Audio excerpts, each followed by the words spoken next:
د ملک د نورو برخو په شان د روژې په برکته میاشت راتلو سره ضلع شانگلہ ملک خیل کوټ کې بازار کې هم د ګرانۍ توپان راغلی دی چې له وجې غریب خلک د خوراک څښاک اشیا اخیستو پورې ستومانه دي. نور تفصیل ګورو ضلع شانگلې نه د مختیار ساگر په دې رپورٹ کې. غریب سره توقع ته کم او غریب لا پزماکه پرېوت د وړو د اخیستو نه دی په 270 روپۍ باندې کوم نه د وړو دغه ورکوي تیل ورکوي. ګرانو کتونکو تاسو ګورئ رایل ټي وي او زه یم ستاسو ورور مختیار ساگر. ګرانو کتونکو څنګه چې تاسو ټولو ته معلومه ده چې د روژې میاشت را روانه ده، نو که بل خوا موږ سوچ وکړو او د ګرانۍ چې کوم چپې دي کوم لهر دی هغه د اسمان سره خبرې کوي. نو ګرانو کتونکو دلته موږ د ملک خیل کوټ کې په بازار کې موجود یو دا ټایم. دلته به د دې دکاندارانو سره هم په دې حوالې سره خبرې کوو، کم عام ولس چې دی د هغو سره به هم په دې حوالې سره خبرې کوو چې آیا د روژې میاشت را روانه ده چې آیا د نرخونو څه صورتحال دی. نو موږ سره راځئ. ما خو دته ډېر خوشحاله وم، ته به زه غریب سره توقع ته کم او غریب لا پزماکه پرېوت د وړو د اخیستو نه دی او خلک یې چوکرو ته کېنو د وړو د اخیستو پکې څوک نشته. خلک تپوس کوي واپس ځي او د 80,000 روپو روشنیان مې اورېدلي، د 80,000 روپو د وړو روپۍ دغه یا زما نه تللي د عمران خان په راتګ باندې.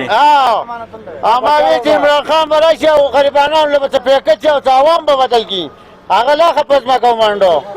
700 روپو نه یې تیله واخېسته 1500 ته ورسوله. نو اوس په دې مونږ ډېر مجبوره شوي، ډېر زیات. دا راته ووایه چې د کوم وخت نه تاسو دا دکانداري کوئ؟ موږ خو دا تقریبا 10 څلوېښت کالو شو موږ دکانداري کوو. په نورو حکومتونو کې ډېره زیاته ارزاني وه، هر څه ارزان و، دوکاندار کې هم دغه راته طاقت راتله، د عوامو ټول طاقت راتله. عمران خان حکومت چې شروع شوی دی نو د ګرانۍ پکې طبیعي اسباب روان دی.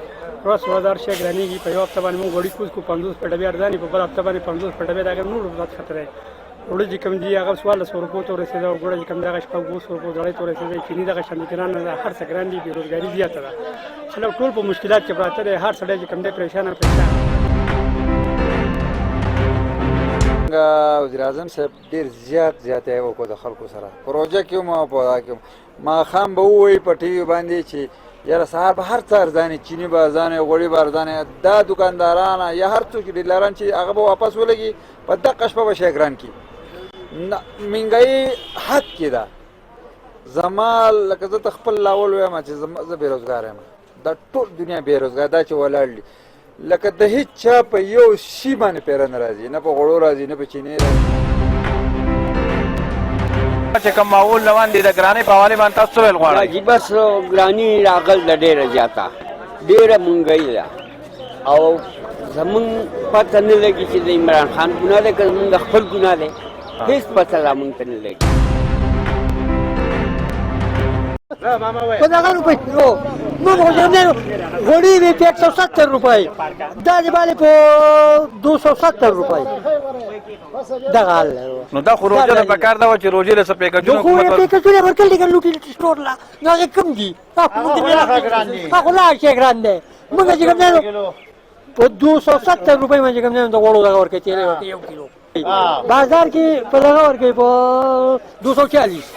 نو لوټي سټور ګران چې دا بازار ده. لکه تاسو دا ویل غواړئ چې کوم حکومت چې کوم پیکجونه ورکړي د هغې نه تاسو مطمئن نه یې؟ مطمئن څوک مطمئن دي؟ پرون مې راغول چې کوم دی نو 500 روپۍ کاټن یې راکړل د غوړو، 500 روپۍ کاټن. نو آیا دې کې خو په کور کې ډېر شی نه لګي، یوازې غوړي خو نه دي، بل روژه ده نو نور نرخونه څنګه؟ روژه ده نور نرخونه خو دا دي چې کنه ښکاره شي. ټماټر چې کوم دی پرون په دغه په 50 نن په 70 دي، 70 دا شي. نور شنو ته وګوره دا شي خو چې کوم دی لکه دا نه وته دی، د غریب شنو خو بېڅه پیره نه راځي. دا ټول خلک چې راغلي بازار ته چې تپوس کوي بیا ځي. کو تاسو د کم دکانداران چې د هغو خبرې هم واورېدې، کم عام ولس چې د هغو خبرې هم واورېدې. عام ولس چې کم دی ډېر زیات ګیلهمن دی د حکومت نه چې نن سبا چې کم ریټونه دي دا د اسمان سره خبرې کوي. نو حکومت ډېر زیات د ریټونو په بر بیلې دي، نو عوام ډېر زیات خفه دی او ډېر ګیلهمن دی. نو د بل پروګرام پورې خپل مختیار ساگر له ورکوي اجازت د لوی الله په